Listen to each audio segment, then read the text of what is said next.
Olá, seja bem-vindo a mais um episódio do Equilíbrio Cast.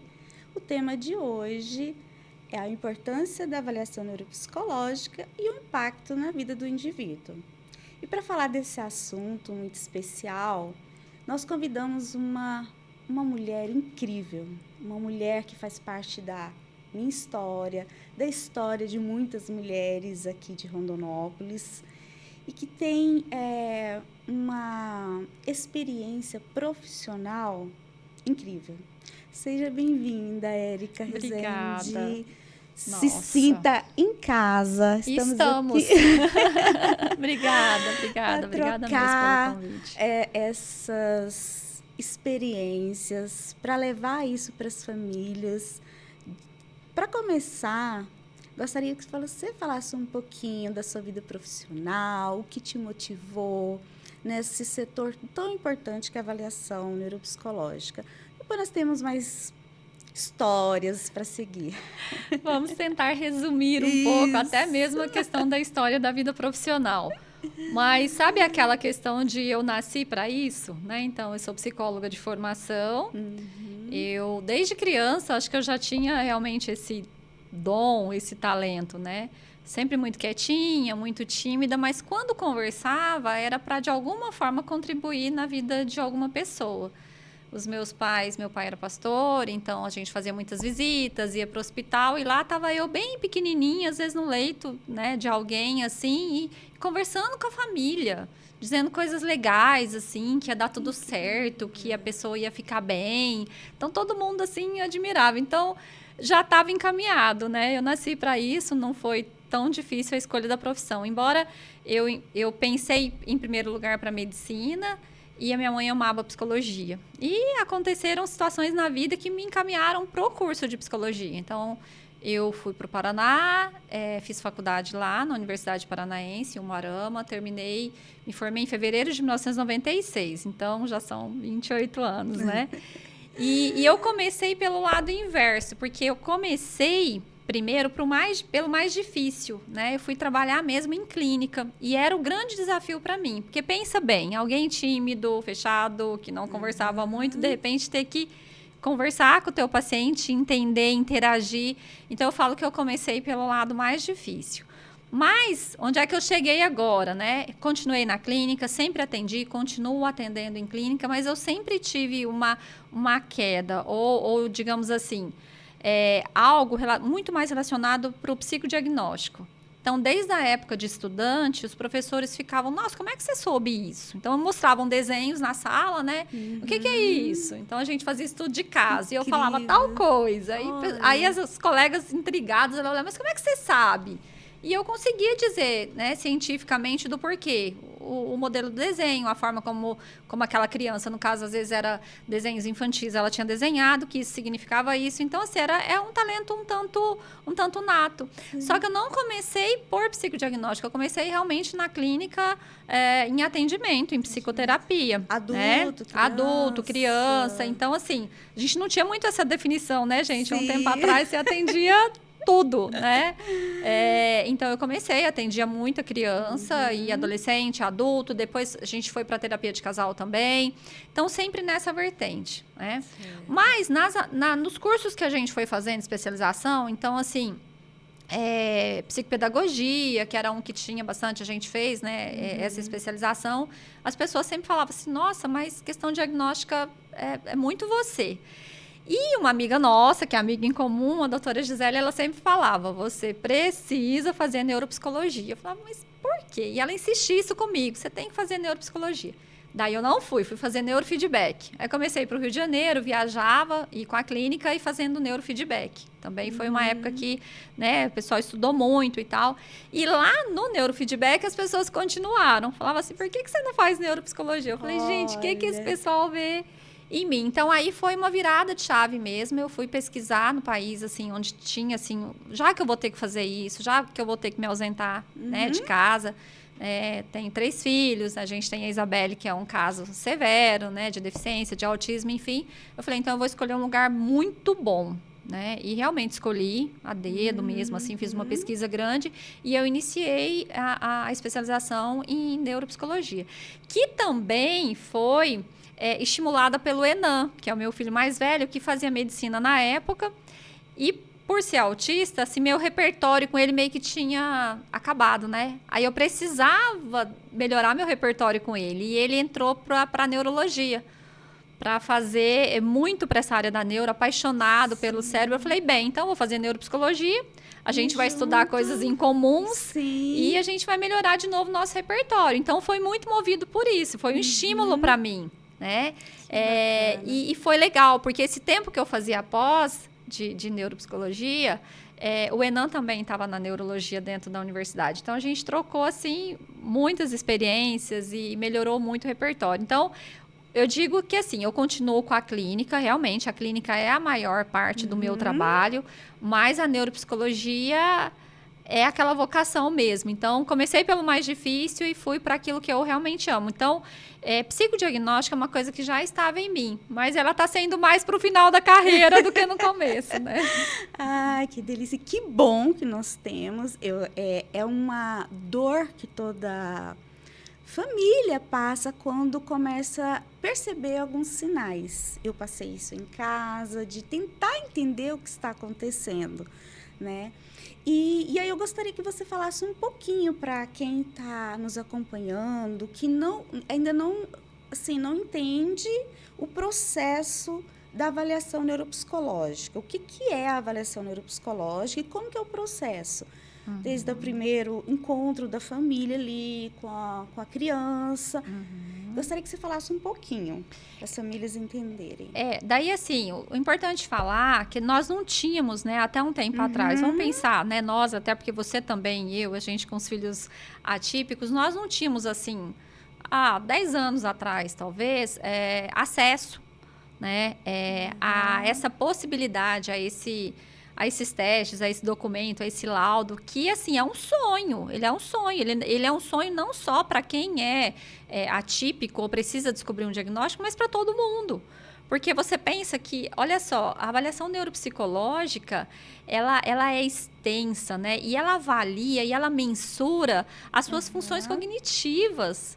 Ela avalia as suas emoções, ela avalia a sua personalidade através de testes que são validados. Então, ela prova, né, com dados quantitativos e qualitativos, como é que você como é que você funciona, né? Então, assim, ela é muito rica.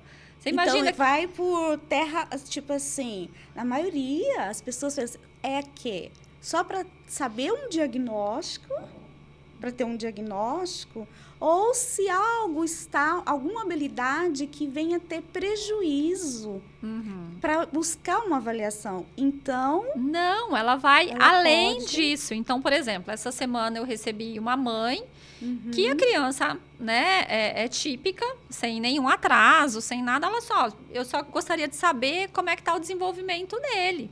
Então, em que fase ele está de desenvolvimento, se o desenvolvimento está bacana, se ele está com uma psicomotricidade, né, fina e grossa boa, como é que está a questão da linguagem dele, a cognição, está tudo bem? Estou fazendo o que é certo, né? Ele está evoluindo bem? Então, nós trabalhamos, por exemplo, para bebês, a gente usa a escala Bayley, né, que é uma escala, assim, padrão ouro também da avaliação de bebês. Então, a gente foi lá, fez uma escala e a gente já descobriu uma possibilidade. Olha, ele cursa por uma possibilidade até de vir a ter futuramente... Vir a ter, não, talvez já até tenha, né, uma hiperatividade, possivelmente um TDAH, então vamos estar dando uma olhada já a partir daí. E todas as funções, ok, uma criança extremamente inteligente e tal, né, com QI bacana. Então, não é só sobre descobrir um problema, é porque muitas vezes, quando a gente termina uma avaliação neuropsicológica, nem sempre você chega a uma conclusão diagnóstica. Isso não é uma obrigação, né, então você tem que descobrir alguma coisa, a pessoa vê aqui, eu tenho que dizer que ela tem algo. Não. Às vezes não, as funções delas estão preservadas. Então, por exemplo, acontece muita gente vai falar um pouquinho, né, sobre a questão de avaliar TDAH. Então, às vezes as pessoas começam a pesquisar muito, a estudar muito, vem em rede social, então todo mundo já se considera e autodenomina, não, eu tenho TDAH. né? Sim, Transtorno de sim. déficit de atenção e hiperatividade. E você vai lá com toda a avaliação que você faz, aí você faz uma avaliação de QI, você faz avaliação de atenção, você faz a memória, você faz função executiva, você faz personalidade, e você descobre que nenhuma função dessa realmente está alterada que justifique um diagnóstico. Mas ela tem um transtorno de ansiedade. E você com transtorno de ansiedade elevado, você vai ter prejuízo na sua atenção, você vai ter prejuízo na sua memória. Com certeza as suas funções já se auto... Já. E tem até quem se medica. Agora, eu sempre falo, gente, às vezes quando a pessoa chega pra gente, por uma experiência de muitos anos, né? São 28 anos de formada, eu mais ou menos já observo ali e falo, mas eu tenho que provar. E aí que tá, a avaliação neuropsicológica, elas são testes. São testes validados, elas não são só escalas. Escalas é aquilo assim, o que você pensa a respeito disso? Você é tal coisa, tal coisa, tal coisa, de 1 a 4, pontue para mim. São escalas, a gente usa na somatória da avaliação neuropsicológica as escalas, claro, elas são muito importantes. Sim. Muitas vezes até para validar os testes que a gente está fazendo. Mas os testes, eles precisam ser, realmente são testes validados pelo SATEPS. Eles têm que estar favorável para a gente fazer uso, então a gente não usa testes favoráveis. Né? Então, tem toda uma regulamentação para que a gente utilize. E não é um teste só. Às vezes acontece muito assim. Ah, mas faz só um teste de QI, o VISC. Gente, ele é maravilhoso. O VISC realmente é um padrão ouro. Mas o VISC sozinho, ele não traz um resultado de avaliação neuropsicológica. Entendeu? Ele vai me dar o QI, algumas condições. Na avaliação neuropsicológica, a gente avalia as principais funções, né, cognitivas nossas. E por isso que a gente tem uma gama de teste, né? Ele tem um custo muitas vezes mais elevado, mas assim, os laudos são enormes, são grandes. Porque o que acontece depois? Depois que você aplica lá numa quantidade de sessões, depende de cada faixa etária também. Às vezes vai 6 sessões, a gente nem fala em sessões, a gente fala, olha, vamos aplicar, fazer avaliação neuropsicológica. Sim. E aí o profissional vai colocar tudo aquilo na mesa, e aí a gente começa a estudar. E aí a gente pega o resultado aqui do QI, aí a gente pega o resultado da atenção, a gente pega o resultado da memória, função executiva e anamnese, né? Que é o histórico de vida dessa pessoa. Porque muitas vezes você descobre alguma questão ali, você vai para a anamnese e você começa a descobrir coisas ricas. Né? Então, é uma criança com prematuridade, né? Então, ela foi prematuro. Prematuro hoje, ele sobrevive. Nossa, a medicina, sim, evoluiu imensamente. Mas a gente sabe dos riscos e do prejuízo que isso pode trazer, né? É interessante também E quanto mais precoce fazer as avaliações, ter dados... Mais precoce a intervenção. Mais precoce a intervenção. Né? E o quê? Como fazer, né? Dar uma direção... Sim, do que fazer e onde está a dificuldade também. Isso. Entendeu? Então, assim, a importância justamente dessa avaliação é porque ela vai nortear. Então, vamos pensar, quando você tem que fazer um exame de sangue, você vai lá e faz o hemograma completo, ó, descobre aqui, plaquetas, tem isso, tem que tomar isso, mais ou menos assim, certo? Certo. Nessa questão do nosso funcionamento, de como a gente funciona, de como a gente capta as informações do ambiente, como é as nossas percepções, são as avaliações neuropsicológicas que vão trazer. Então, quando você faz e você tem o resultado, você vê o prejuízo. Porque às vezes alguém não está com prejuízo na cognição, a capacidade intelectual dela até está preservada, mas ela tem uma dificuldade na comunicação. Qual comunicação? Olha, ela recebe, ela percebe muito bem, mas na hora de emitir a fala, ela tem uma dificuldade. Certo. Entendeu? Então, a receptiva tá boa, ela compreendeu. Então, isso aí também é muito importante, porque senão fica lá o profissional, mas eu acho que ela não entende. Entendeu? Não, às vezes ela tem dificuldade de expressar. Então, o que ela vai dizer, mas ela está entendendo. E isso é mensurado, entendeu? A memória gente tem curta, teste. A memória de curto prazo, a de longo prazo. Tá, mas ele não grava. Não, ele grava. Aí você vai lá no teste de memória. Mas ele tem dificuldade de evocar o que ele gravou. Por que será que isso acontece? Então, assim, a avaliação, ela não é só um resultado que você joga lá. Inclusive, você... passa aqui para pegar o resultado. Não, tem uma devolutiva, né? Então, depois de todos os testes, de a gente tem uma devolutiva, coloco ali na tela para os pais, vou dizer, deu isso, observamos isso. E o que nós vamos fazer com isso? né? Aí é a hora da gente estar encaminhando. Olha, é importante que vocês procurem um fonoaudiólogo, um psicopedagogo, um terapeuta ocupacional, porque ele vai precisar disso, justamente isso. Ou, às vezes, não. Por exemplo, dei uma devolutiva hoje à tarde, olha, tá tudo ok, tá tranquilo. Ah, então tá bom, tá. Segue aí, a criança, né, vai evoluir. Então, também temos esse tipo de resultado. Mas ela vai muito além de só um exame que você entrega para a família, porque você precisa dar um norteador para a família. O que ela vai fazer? Porque eles perguntam, o que a gente faz agora? E aí tem os casos que vêm com diagnóstico. Olha, realmente, né, tem o transtorno de déficit de atenção, ou realmente tem o TEA, né, o transtorno do espectro autista, e agora? E agora a gente tem que dar os caminhos também. Então, o profissional precisa dizer para a família o que tem que ser feito. Certo. Aí que a gente encaminha para as clínicas, né? Sempre pedindo telefone. E aí, como é que tá as suas vagas, né? Eu sempre enchendo o saco dela. Olha, e as suas vagas? Tem vaga? Ai, não tem, amiga, mas manda aí. É muito importante entendermos todo o processo para dar o suporte, né? Porque eu falo assim, quando nós entendemos, é mais fácil do que só buscar na internet, né? E alimentando uma dor, porque mãe, principalmente a mãe, né? Os pais são assim, principalmente a mãe, né? Busca e troca ideia e pergunta. O que eu já passei mensagem para a Érica também há muito tempo atrás, né? Nossos filhos hoje estão aí encaminhados, né? De dúvidas. Hoje nós temos mais os recursos onde buscar, mas nem sempre vai responder aquela dificuldade que nós estamos, aquela dor naquele momento, aqueles monstros que nós vamos criando, né? Então, é muito importante uma avaliação nesse formato, né? Nós entendemos o porquê que ela demora, porque às vezes chega, nossa, demora, ou é caro, né? É porque difícil ter vaga também. A gente não pode continuar, né? Já foi uma época em que era tentativa e erro, e que os tratamentos vinham por uma questão empírica. Então, tipo assim, vamos fazer o protocolo, né? O protocolo tem um atraso do neurodesenvolvimento. Ok, então vamos lá. Faz isso, né? Faz fono. Gente, hoje em dia, a gente tem justamente isso. A avaliação neuropsicológica, ela traz resultados para nortear o tratamento. Então, você não vai seguir tratando às cegas, né? Porque antigamente era assim, eu tenho uma dor de cabeça, então tomo um remédio. Mas por que essa dor de cabeça?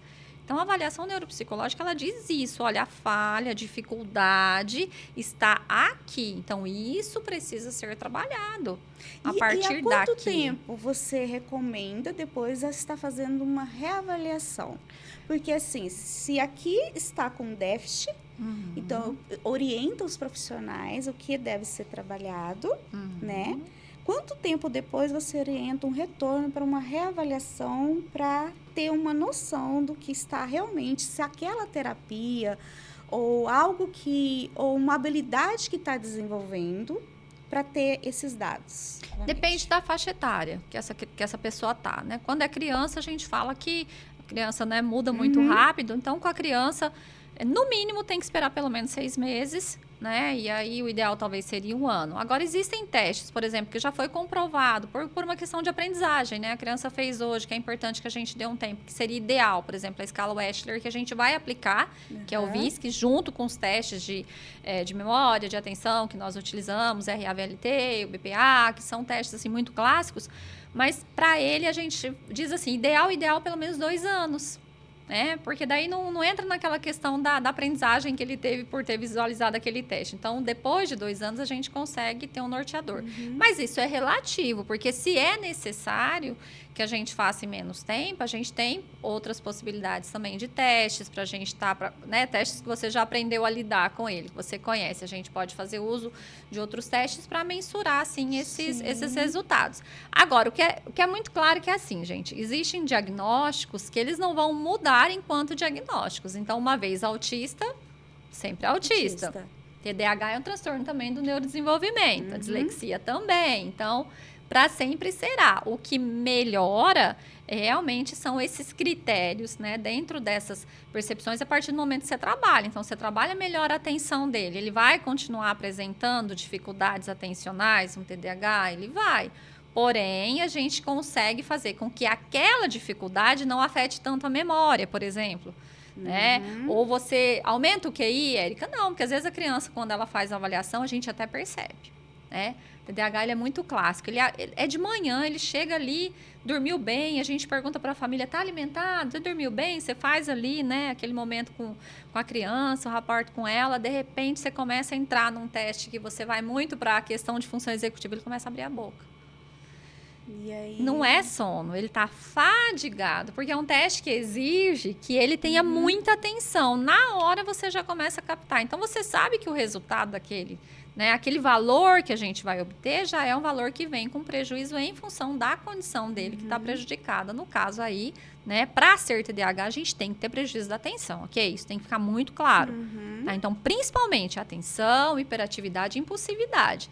Essa é uma dificuldade que o TDAH vai ter. As pessoas confundem muito também, né? Sim. Poderia falar um pouquinho da semelhança do TEA, déficit de atenção, ou diferença ou semelhança? Vamos falar. Que poderia... uma coisa é uma coisa e outra é outra mesmo, né? Então vamos lá. Ou pode ter os dois. Pode também, né? Vamos falar. Já adiantou aqui, é mais ou menos isso. Então, assim, o TDAH, o transtorno famoso, né? Que as pessoas usavam o termo, a hiperatividade. Eu usava isso antigamente, né? Eu tô do antigamente porque eu sou do antigamente também, né? 28 anos de formado.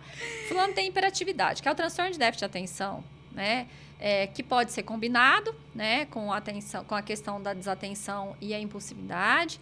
Pode ser do tipo desatento, pode ser do tipo mais hiperativo, que aí a hiperatividade ela é mais física. Mas significa que essa pessoa, na verdade, ela tem um cérebro muito acelerado. Então, não é que ela está no mundo da lua. Naquele mundo da lua, ela está pensando 1000 coisas ao mesmo tempo. Então, você imagina eu jogando 10 bolas de basquete para você ao mesmo tempo. Você consegue pegar alguma? Não. Então, ao mesmo tempo que ele está ali olhando para o professor, falando com ele, o cérebro dele já está pensando na hora do intervalo, no que ele vai comer. Daí, alguém se mexeu na carteira, ele também já pensou e ele começa a olhar detalhes. Então, não é que ele é dor. Ao contrário, o cérebro não para, ele pensa muitas coisas ao mesmo tempo. Tanto que quando eles têm o resultado diagnóstico, entra com a intervenção, né, com o tratamento, com as terapias, com a medicação, eles falam que parece que silencia. Tá? Então, esse é o TDAH. Tá? Então, ele pensa muitas coisas ao mesmo tempo. O que é parecido? O que é parecido é que tanto autistas como TDAH pode ter falhas em funções executivas, ter dificuldades nessa área, que envolve planejamento e execução de tarefas, mas por questões diferentes. Então, vamos lá. No TEA, no transtorno do espectro autista, a dificuldade está relacionada à cognição social. Essa capacidade de comunicação. Mas, Érica, eles falam, sim, eles falam. Mas, muitas vezes, eles têm dificuldade de reciprocidade. De manter esse diálogo, de compreender a tua linguagem não verbal. Então, essa reciprocidade, às vezes, ele é até muito falante. Por falta de controle inibitório, fala blá, blá, blá, blá, blá, blá, mas isso não significa que você se comunica bem, certo? Sim, certo. Tá? E padrões restritos e repetitivos. Então, essa dificuldade na comunicação social e padrões restritos e repetitivos que a gente vê, e aí a gente ia falar de muita coisa, que é característica no autismo. Então, aquele padrão, ele precisa de previsibilidade sobre condições que ele vai vivenciar. Então, enquanto um TDAH ama a surpresa, ama o que é novo. Vamos em tal lugar. Você tem que ser amigo de TDAH. Porque a hora que você chamar ele para alguma coisa, ele tá pronto, é o nome deles, eles vão. Chamam, convidam um autista para sair. Se você não avisar com antecedência, né? Se você não fizer todo um trabalho, e aí a gente está muito treinada nisso, dá previsibilidade, dá o social. Tempo, né? De como será, o que irá acontecer, e aí você preparar tudo aquilo, ele não vai. E geralmente é não, né? A primeira palavra é não. Vamos ao show. Não. Como não? Não, mas é porque eu não estava preparado para isso. Então, existe muita, muita diferença. Agora, o que pode acontecer é que pode ter os dois. Entendeu? Então, assim, nem todo TDAH será um autista, né? Terá o TEA, transtorno do espectro autista. Mas, transtorno do espectro autista cursa muito com TDAH. Um percentual alto. Tem, às vezes, Às vezes estudos variam, né? Às vezes falam em 60%, às vezes em até 80% de autistas que poderão ter transtorno de déficit de atenção também, tá? Aí fica mais difícil, né? Aí a gente junta aí 2 transtornos do neurodesenvolvimento, porque a pessoa nasce assim. E aí realmente torna a vida um pouco mais difícil. Aí é onde vamos intensificar todo intensificar o os tratamentos, as intervenções mesmo, porque envolve áreas distintas, áreas diferentes. Porque a gente coloca o seguinte, o TDAH ele tem uma comunicação social muito boa. Ele é muito comunicador, né? Eu falo que ele é o legal, tá? Eu posso dar exemplo aqui, porque é o lado de casa, né? Então, meu marido o Célio é TDAH. Eu falo, Célio, você é o cara legal, porque ele é comunicador. Ele é ótimo. E você fez a avaliação dele? Então, né? Praticamente não precisava, né? Porque ele é muito clássico, mas também, né? Então, assim, ele é muito bacana, ele é simpático, ele conversa com todo mundo, ele encontra na rua, ele fala, ele isso e aquilo. Então, assim, eles são clássicos, mas é muito diferente de um autista. Sim, sim. É. A Érica, ela, com toda essa sabedoria, né, e vivência, né, mãe de 3 filhos. Gostaria que você falasse um pouquinho da sua experiência em casa agora, Érica. Minha casa é um laboratório, né? Vou falar de lá. Então, assim, eu acho que da sua experiência, que eu já suguei bastante da tua experiência. Melhor profissional é aquele que vive na prática. Então, assim, sobre isso que a gente trabalha, eu até fico feliz, porque, de certa forma, isso foi o que me ajudou muito. E o que me ajuda é um diferencial, sim, profissionalmente falando, quando você viveu tudo isso que você hoje entrega também para os seus pacientes, especificamente da avaliação neuropsicológica. Então, eu vivi, por exemplo, a entrega do diagnóstico. Né? Primeiro, o diagnóstico que a gente teve, muito diferente, foi o da Isabelle. Então, com 2 anos e 9 meses, a médica disse assim, ela é autista. E foi aquele susto, né? Como assim autista? Então, a Isa está com 18 anos, isso foi há 15 anos atrás. Na época não tinha nada aqui no Mato Grosso, e eu fui pesquisar, acabei juntando famílias. Então, hoje, quando eu falo sobre isso com os pais, eu já sei o que eles vão sentir. Porque o pessoal fala assim, mas você é psicóloga, que bom que foi com você. Gente, eu sou mãe. E doeu igual, foi difícil igual. Então, na minha experiência, né? Eu tenho o Enan, que tem 32 anos. Eu tenho o Elian, que tem 25. E tem a Isa, que tem 18. Primeiro diagnóstico em casa foi o da Isabelle. Diagnóstico mesmo, fechado. Então, a Isabelle nasceu para trazer à luz os outros diagnósticos. Aí, estudando sobre o diagnóstico da Isabelle, autismo severo, posteriormente nós descobrimos com síndrome, que demorou um pouco mais, a gente precisou de exame mais aprofundado. Quando nós fizemos exoma, descobrimos só com 14 anos que ela tinha síndrome de Rubinstein-Taube. Mas lá com 3, eu falei, então o Enan também tem alguma coisa, que ele é diferente. Aí fui pesquisar. Na época era Asperger ainda, né? Porque o DSM ainda colocava como o Asperger, então não era o autismo nível 1 que a gente fala. E aí depois eu já encaminhei o Enan também para a mesma profissional que deu o diagnóstico da Isabelle e já trouxe à luz o diagnóstico do Enan. Então pronto, 2 diagnósticos. O Enan com 18, 19 anos, a Isa com 3, tá tudo certo. Tenho 2 filhos autistas. E o Elian do meio é TDAH. TDAH, ele era meio assim, não muito sociável, usa óculos, é TDAH. E aí, o Elian, né, que é o do meio, ele fez faculdade de arquitetura e parece que não era muito isso que ele queria, e sempre gostou muito de estudar, fez umas pós na área, e ele foi para terapia também e descobriu, 2 anos atrás, que ele ia fazer faculdade de psicologia. Tá ótimo, né? Pra mim, nossa, que maravilha. Então, eu vou ter seguir, né, alguém que vai seguir, né? Que eu vou passar o legado. O Enan fez medicina, se formou. Hoje em dia, atualmente, ele está fazendo residência em neurologia lá em Campo Grande. E o Elian vai fazer psicologia. E aí, no começo desse ano, que foi a virada, eu falei, olha, vamos fazer, Elian, né? O número 2, está fazendo psicologia, vamos fazer sua avaliação neuropsicológica agora, para a gente poder documentar o seu TDAH. Porque para mim era aquela coisa do achismo. Até eu, hein? Olha só. Gente, fui eu, mãe, fazer. Aí você fala, mas por que foi você? É porque não tem conflito de interesse. São testes, são números, né? Então, assim, não é interpretações. São resultados. Aí ele ali na minha frente, a gente o dia inteiro naquilo. Eu comecei a olhar para aquilo e falei assim, que é isso? Porque quando tá fazendo, a gente que tem muita experiência, a gente já começa a perceber e ter as percepções dos resultados. Eu falei, que é isso? Ele falou, mãe, é assim. Aí começou e fez. Gente, eu fiquei assim, em estado de choque. Vamos lá. De novo a mãe. De verdade, eu fiquei por 3 dias, assim, chorosa. E muito assustada. Mas, Érica, por quê? Porque, pessoal, o Elian também era autista. Era, não é.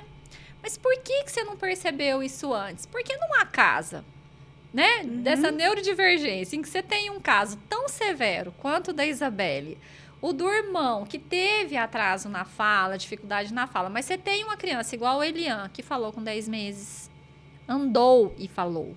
Ele foi muito precoce. Sempre foi nerd, sempre foi... Então, assim, só que, vamos lá, já tinha sinais. Hipersensibilidade auditiva, sensorial dele sempre foi a maior. Ele não suportava. Ele tem enxaqueca já há muitos anos. Ele não suportava barulho. A comunicação dele também, a cognição social, de poucos amigos. Mas tudo bem, né? Também sou assim. Sim, então, tava tudo certo. Para mim, tava tudo certo. Ele só era TDAH. E aí eu falei, filho, preciso conversar com você, filho, você é autista. E vamos lá. E a gente foi estudar junto, fazer todo o laudo dele. Foi o laudo mais bonito que eu fiz até hoje, que eu quis deixar isso bem documentado. Foi o melhor, viu, pessoal de filho. Eu deixei documentado, eu fiz uma anamnese incrível. Eu falei, olha, tá aqui, tua vida tá aqui, teu funcionamento tá aqui. Ele amou. Pra ele ficou ótimo, era isso mesmo. Foi libertador. Foi libertador. Entender nada de TDAH. A atenção do Elian é superior. A capacidade atencional dele é incrível. O QI dele é muito alto. Então, é aquela dupla excepcionalidade. Um QI muito elevado, mas uma cognição social muito baixa. Aí vai eu comentar com as pessoas. Aí fui entrar em contato com uma amiga dele, que estudou com ele em arquitetura. Uma amiga mais velha e tal. Ela falou, amiga, a faculdade inteira, todo mundo tratava o Elian como ele sendo autista. E a gente achava que você não queria comentar com ninguém. Então, olha a importância da avaliação neuropsicológica, porque até eu, em casa, por realmente achar aquilo tudo normal, uma casa já atípica, eu não tinha essa percepção. Os testes me mostraram. Por isso que a gente não pode dar achismo, eu acho que, eu penso que, sem a gente provar. A importância da avaliação neuropsicológica está aí. Os dados falam por si. O estudo de todas aquelas informações obtidas durante os testes falam por si. Mas o mais interessante foi que aí a minha vizinha falou. A gente achava que você não queria falar, mas todo mundo sabia que o menino tinha alguma coisa. Aí eu comecei a lembrar que eu ia dar palestra, e como o Enan foi o mais treinado socialmente, o Elian não, as pessoas vinham e falavam assim, mas ele é o autista? Eu falava, não, é o outro, ele não, ele só é tímido.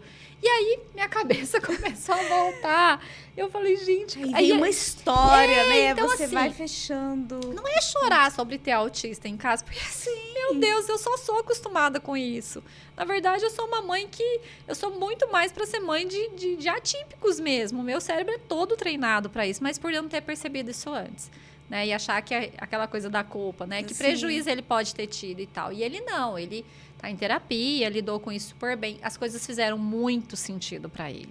Foi entendeu? Libertador. Mas é isso, porque entender ele. Por que ele era assim? Então, assim, para ele foi muito bom. Porque a gente tem isso, a dupla excepcionalidade, o QI muito elevado, uma cognição social baixa, mas com todas aquelas questões, os prejuízos, padrão repetitivo, ele tem horário. A gente sabe que ele vai descer 3 horas da tarde para tomar o lanche da tarde. É exatamente às 3 horas da tarde. Ele é extremamente padronizado, mas eu achava que ele só era certinho, entendeu? Então, assim, esse tipo de coisa, a questão do barulho dele realmente, ele tem uma hipersensibilidade auditiva, assim, exorbitante. Mas é só isso, Érica? Não, e todas as dificuldades, né? De poucos amigos. Eu ia para a escola observar. Ele estudava nas escolas aqui e eu ia na escola observar ele na hora do intervalo, como mãe. O que acontecia? Ele ficava só nos cantos, enquanto os colegas ficavam brincando no meio. E ele parecia sempre muito sozinho. Ia para a biblioteca. era triste assim, não era confortável para ele estar assim. Então, todas as coisas fizeram sentido. Então, para mim, mais do que nunca, esse foi um ano mesmo, uma virada de chave, que a avaliação neuropsicológica, ela é de suma importância. Né? Bacana. Assusta, né? Tem muito diagnóstico escondido por aí, viu? Muito diagnóstico escondido. E aí você faz, então, de adulto, de criança e de bebês. Bebês a partir dos 16 dias de nascimento a gente consegue fazer. Tá aí estudando famílias, né? É majoritariamente genético mesmo. Majoritariamente. Estudando a minha família, meu pai faleceu há 2 anos, tenho certeza que meu pai se enquadrava. Hoje, não consegui ter tempo de dizer isso para ele, porque daí a gente começou a fazer um estudo de onde vem, né? A família do meu pai, a gente tem realmente muitas características, tá? Então, assim, tava ali já os sinais. A gente só achava que a gente só era diferente, mas já estavam os sinais ali. Então, a gente consegue buscar, sim, de onde veio, a gente consegue buscar as fontes, porque genético, fatores ambientais, né? Então, a gente teve aquela época da Zika, né? Do Zika vírus aqui. E aí a gente falou muito na microcefalia, mas o autismo também entra. Estudando um caso recentemente, até trocando as minhas figurinhas com a Gisele, com a doutora Gisele, nossa amiga, né? Amiga, olha, tem um caso aqui, me traz algum estudo, vamos conversar sobre isso. E tem estudos que comprovam que a gente teve as crianças naquele surto que teve de Zika com a microcefalia, mas a gente também teve casos de autismo que aparecem ali também. Olha que interessante, né? Que foram fatores que vieram depois, tá? Então, tem muita coisa ainda para ser descoberta. Sim. Érica, lá eu sentia muito na fase que o Felipe estava ainda no ensino fundamental, que eu observava, assim, alguns colegas, ou na escola, ou amiguinho, em algum momento, falava assim, porque quando a gente tem um autista em casa, a gente começa a observar alguns traços fora de casa. E eu percebia muito não abertura das famílias, muito preconceito. Poderia falar um pouquinho? Ainda tem? Você sente isso no consultório? Com todas as informações, com toda a abertura da mídia, com tudo na internet falando, quanto mais precoce ter as avaliações, as terapias, melhora a qualidade de vida do indivíduo. E mesmo assim, muitas pessoas continuam com medo de um diagnóstico, tem a fuga, quando crescer vai passar. Você ainda percebe isso? Nossa, é assim, para nós, para mim, para você, né, que a gente vive isso, tá ótimo, tá tudo bem. A gente teve o nosso tempo de luto, de um filho idealizado, né? Não trocaríamos nunca por nada, né? Claro, a gente... Quantos anos, né, que a gente tá nessa vivência? Mas a gente tem muita situação que os pais chegam assim, e como é que eu vou falar para ele agora? E o que eu vou falar para ele agora? E muitos casos em que dizem, eu não vou falar. E que muitas vezes não informa nem o filho ou eu não vou falar para ninguém. Muitas vezes eu diagnostico, a gente termina o diagnóstico de adultos, ele fala, mas eu não quero que ninguém saiba. Aí você fala, mas por que isso? Porque realmente o mundo ainda é muito preconceituoso. No mundo que a gente vive, que mundo que eu vivo? Você vive o mundo da clínica, em que o que você recebe são as crianças atípicas que precisam da reabilitação, certo? Da estimulação. Eu, no consultório, recebo casos muito, muito assim, para as avaliações e tal, e também tenho o consultório e vivo muito mais a parte clínica mesmo. Meu trabalho, 70% é ainda as terapias e a parte psicológica. Mas, de um modo geral, quando a gente sai dessa nossa, não sei se bolha, né, que a gente poderia usar, não, tá tudo lá ainda, tá difícil. Então, que ponto que nós chegamos? Nós chegamos num ponto já assim, antigamente não se aceitava as pessoas diferentes. Simplesmente elas são diferentes e a gente não aceita, certo? Hoje em dia a gente não aceita, mas a gente também não faz nada. Então, a gente está, assim, se a gente fosse levar para esse âmbito de discussão, então tá, vamos lá. A escola já aceita, tem que aceitar, né? É lei, é obrigatório, tem que aceitar, porque eu já tive matrícula recusada de filho. Sim, minha filha já foi recusada, né? De ser matriculada. Tinha vaga, daí de repente não tinha vaga. Sim. E para muita coisa, não foi só para a escola, foi para outras atividades também. Não tem vaga. Entendeu? A vaga acabava, agora hoje em dia tem que aceitar. Mas o fato de já aceitarem, muitas vezes por conta da lei, não significa que fazem alguma coisa. Então, a gente ainda não evoluiu muito nisso. Eu entendo essas famílias. Muitas vezes elas falam, Érica, por tudo que você passou. Eu tenho histórias com o Enan. O Enan sofreu na escola, o Enan sofreu na faculdade de medicina. Não é fácil para o médico residente também, autista, em hospital grande, com aquele movimento todo. Porque, assim, não existe mesmo adaptações. Olha, tudo bem, você mas se vira. Funciona muito assim. Então, hoje a gente tem lá, você é cadeirante, que ótimo. Tem a escada aí, sobe com a sua cadeira. Então, a gente ainda está muito assim, né? Então, às vezes, eu acho que a gente vive essa coisa de estar no mundo muito do atípico e achar que está tudo lindo. Não, que ainda não está. A gente tem muito que evoluir. A humanidade tem muito que progredir. Né? Eu vou usar uma palavra, né? A gente tem que entender que muitas vezes é muita hipocrisia. Então, eu te aceito e tal, mas que nada. Você não faz nada para mudar aquilo lá. Então, tudo bem, olha, ele é autista, mas o grito na sala de aula, o barulho, o som. Agora, quando você realmente aceita, você realmente inclui. Então, não é uma relação de excludência. Eu te deixo aqui, olha, porque eu sou bonzinho, você pode ficar aqui, mas eu não faço nada por você, não. Realmente incluo. Eu trago um fone, né? Eu te coloco numa parte da sala que eu evito a movimentação ali. Eu trabalho nessa sala de aula, a gente fala né? Um dia a gente vai poder falar só do projeto Autismo na Escola, que é um projeto que é assim...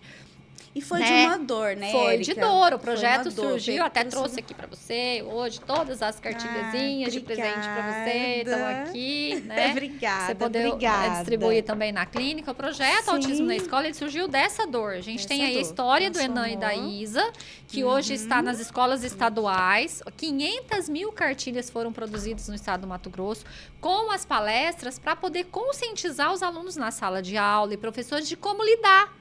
Porque não é só jogar ali dentro, isso não é incluir. Eu preciso psicoeducar e mostrar, por exemplo, os colegas que é um jeito diferente de ser.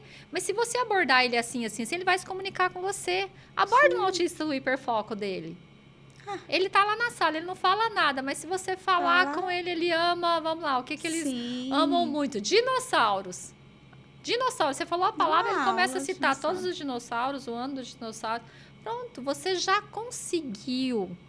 Entendeu? Conquistar. E a partir dali ele vai interagir com outras questões com você. Então, assim, esse treino, né, é que muitas vezes não acontece. Então, as famílias têm medo sim, tem medo do preconceito sim, tem medo do que as pessoas vão dizer sim, do que vão falar. Infelizmente, o preconceito acontece muito dentro das famílias, né? Então, esse é o universo lá fora. Né? Ter o diagnóstico, assim, de entender, não é o teu diagnóstico, entender, nós acabamos de falar... sobre a avaliação, a importância da avaliação, para entender a sua parte. Principalmente para a criança, não é? Tipo assim, ele precisa saber. Precisa saber. Né? Porque ele sabe. Mas ele sabe que ele é esquisito. A gente vamos pegar um nível que não moderado. É igual, que ele não é igual. Então, por que ele é esquisito assim? Por que ele age assim?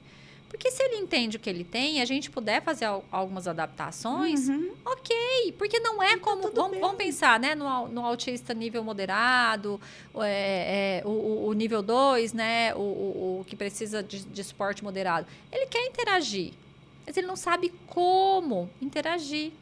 Como ele deve falar, o que eu posso falar? E se ele me falar isso, o que eu falo para ele? Então... ele precisa desse treinamento de cognição social, mas ele quer, não é que o autista quer viver no mundo dele, que ele não quer saber de pessoas, é que ele cansou. Muitas vezes, quando você pega aquele que já fica só em casa, ele já cansou, porque ele já fez tentativas e ele não obteve a reciprocidade do outro. Então, não é só o autista ter que aprender como lidar, mas a pessoa, as pessoas, a sala de aula, os professores, a família... né? Surgiu o diagnóstico. Pessoal, vai lá na nossa página do Projeto Autismo na Escola, baixa lá, tá lá, né, na bio, conta a historinha, ensina pra família, olha, vamos lá trabalhar, com ele é assim, assim, assim, assim. Eu lembro o bonitinho do meu irmão, quando a minha filha era menorzinha, a Isabelle, ele falava assim, como é que eu faço para ela prestar atenção, né? E ele brincou e usou uma coisa do will.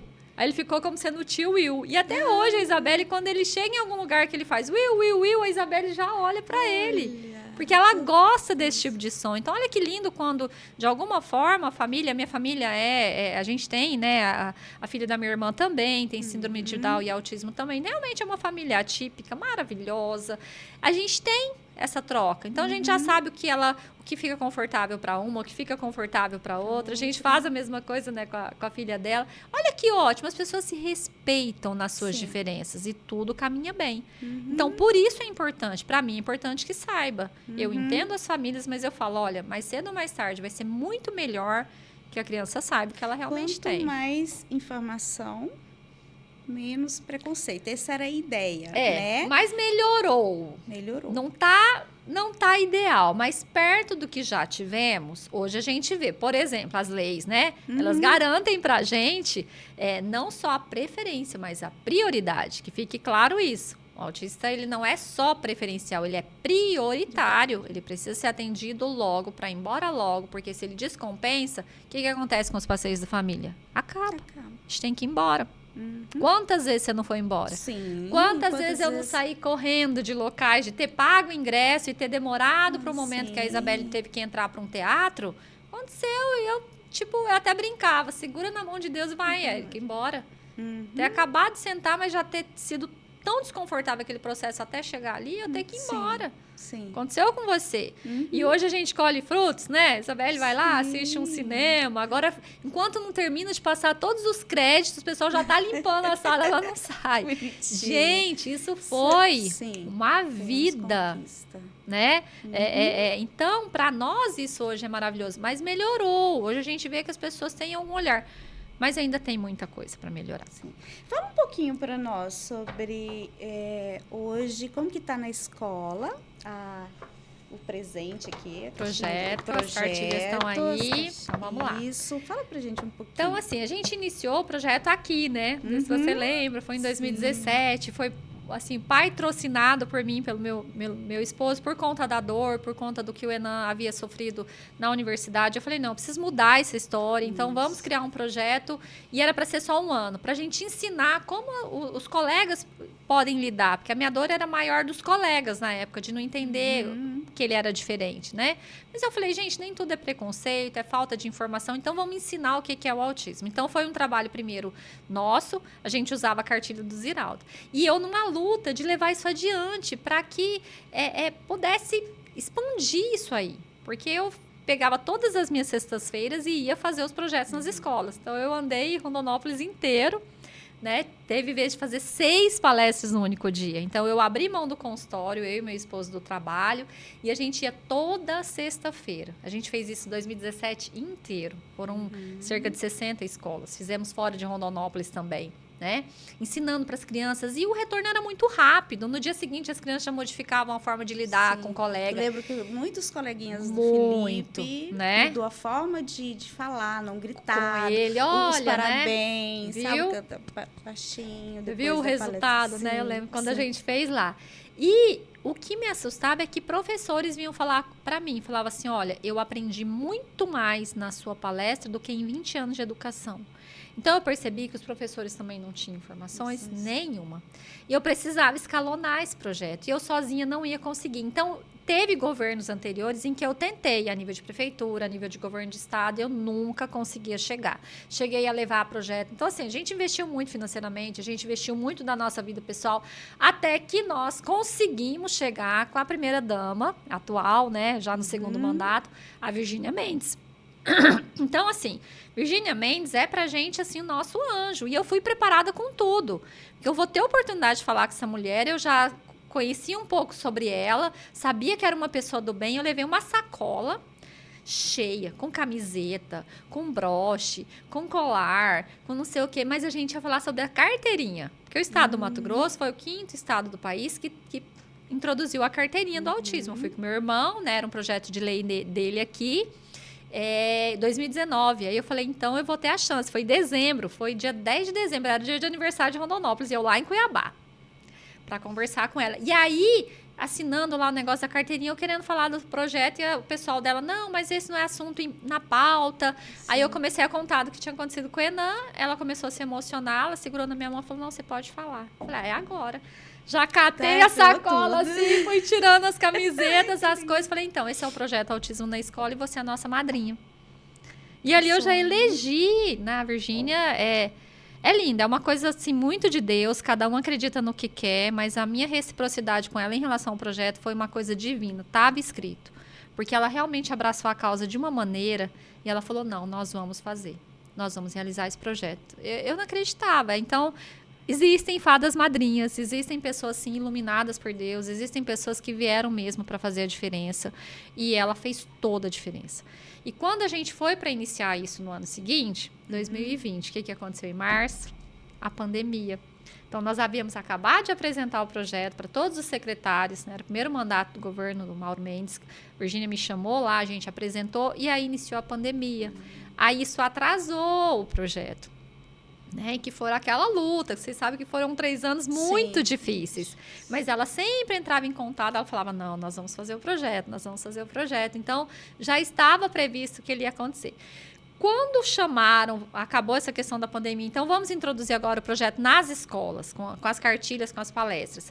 Eu entrei em contato com Autismo em Realidade, que era do Ziraldo, eles falaram, olha, deixaram entender que não dariam para a gente reproduzir a nível de estado, meio que deram uma bloqueada. Eu entendi, tudo bem. Eu falei, e agora? Eu tenho o projeto. A história está aí, o projeto já tinha sido... A gente já publicou o projeto, então houve uma pesquisa que foi feita. A gente fez pesquisa nas escolas, eu publiquei. Então, o pessoal pode usar, inclusive, nos trabalhos científicos, porque está publicado pela Universidade de Goiás. E aí eu não tinha mais cartilha. Aí eu sentei e falei, eu não tenho cartilha, mas eu tenho história. Eu tenho história dos meus filhos. Então, foi aí. Então, a história do Enan e da Isa, porque nós não tínhamos o diagnóstico do Elian, mas ele aparece na cartilha. Você consegue abrir, Kenny, só pra gente mostrar? Então, assim, aí a gente fez essa cartilha, assim, ó, muito, muito rapidamente. Acho que tem uma maneirazinha de abrir. A gente fez a cartilha muito rápido. E o que a gente conseguiu fazer? A gente conseguiu, até eu tô com dificuldade de abrir aqui. Eu tô com medo de eu acho que ela tá cheia de durex aqui. Então, o que a gente conseguiu fazer foi colocar a cartilha a cara do Mato Grosso. Então, ela ficou bem Mato Grosso. Eu não sei se as câmeras depois vão conseguir pegar, mas a gente usou, por exemplo, pontos turísticos, né? Não sei se vocês conseguem pegar depois. É o nosso ponto turístico. Onde é que é aqui, gente? Lá no Cais, né? Que legal. Aqui é a Isabelle. A gente usou pontos turísticos de Rondonópolis para contar, né? A Isabelle é muito vocal. Então, assim, a gente foi tornando a cartilha muito, muito nossa, né? Então, ó, são igrejas em Cuiabá, né? Histórias do Enan. No final, a gente tem aqui até disponível para as crianças estarem brincando. Olha, nós temos todo um Pantanal aqui. Que legal. Né? Então, para a gente tá brincando. Então, nós produzimos... hoje está disponível nas escolas no Mato Grosso. Nas escolas estaduais. Olha que coisa. E a família, né? Aí, no final, a gente tem toda a família contando. E aqui a gente explica sobre autismo nível 1, nível 2, 3 de suporte. Então, a gente não está falando de um tipo, a gente está falando de todos. O governo implantou, então foi feito um lançamento, então foram distribuídas 500 mil cartilhas em todas as escolas estaduais. Aí veio a segunda etapa. Falei, gente, mas e as municipais? Muitas escolas municipalizaram. Como é que nós vamos fazer? Aí, de novo, esse ano, foi o lançamento da segunda etapa do projeto. Então, de novo, Virgínia Mendes, a nossa madrinha, ela falou, não, vamos introduzir. Eu queria só conseguir cartilhas dessas para Rondonópolis. Eu já ia ter ficado feliz. Ela falou, não, nós vamos conseguir para o estado todo, para o município. Então, foi lançado agora em abril deste ano, inclusive com a presença do Dr. Carlos Gadia, que foi assim um presente. Imagina, ele estava na palestra. O evento foi lindo, a segunda etapa do projeto. Então, o que é a segunda etapa? Então, já está nas escolas estaduais, vai para as municipais, mas aí por adesão. Então, todo município tem que solicitar para o estado que ele quer receber as cartilhas. Então, isso é muito importante. E eu aproveitei o ensejo, eu falei, mas é o seguinte, e as escolas particulares?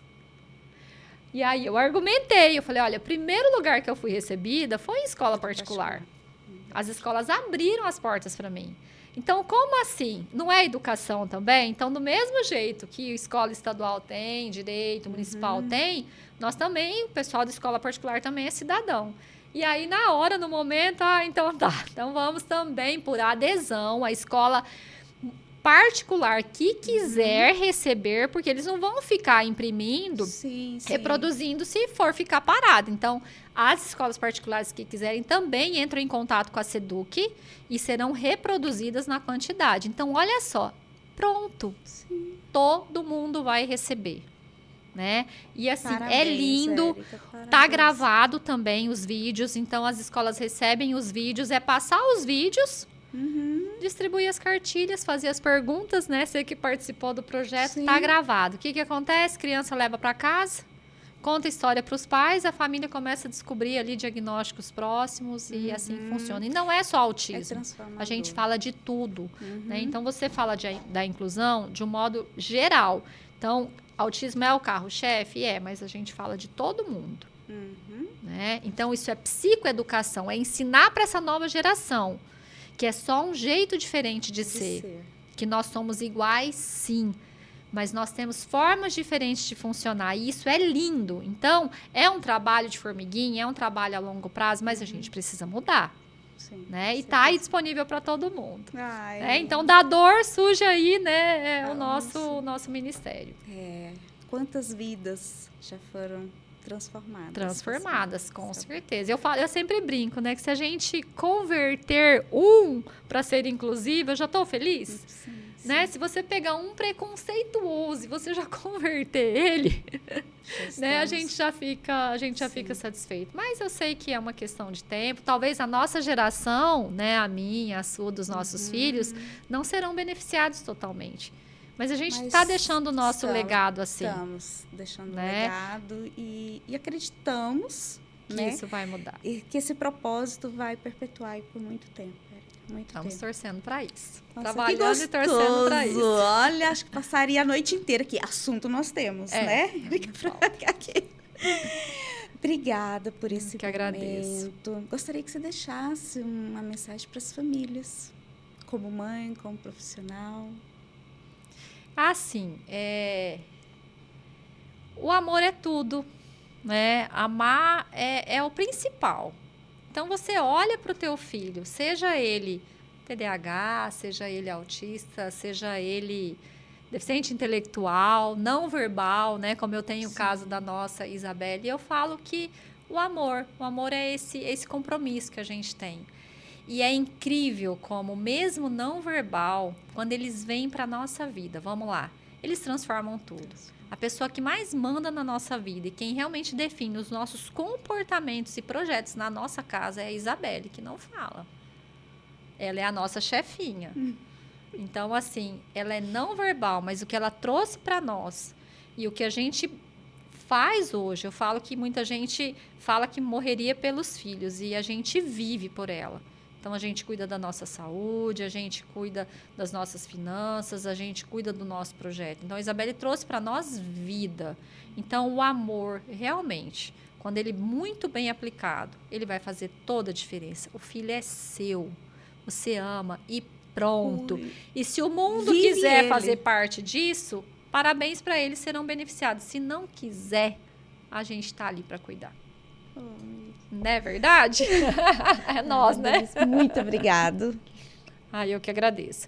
É o assunto que move a gente, né?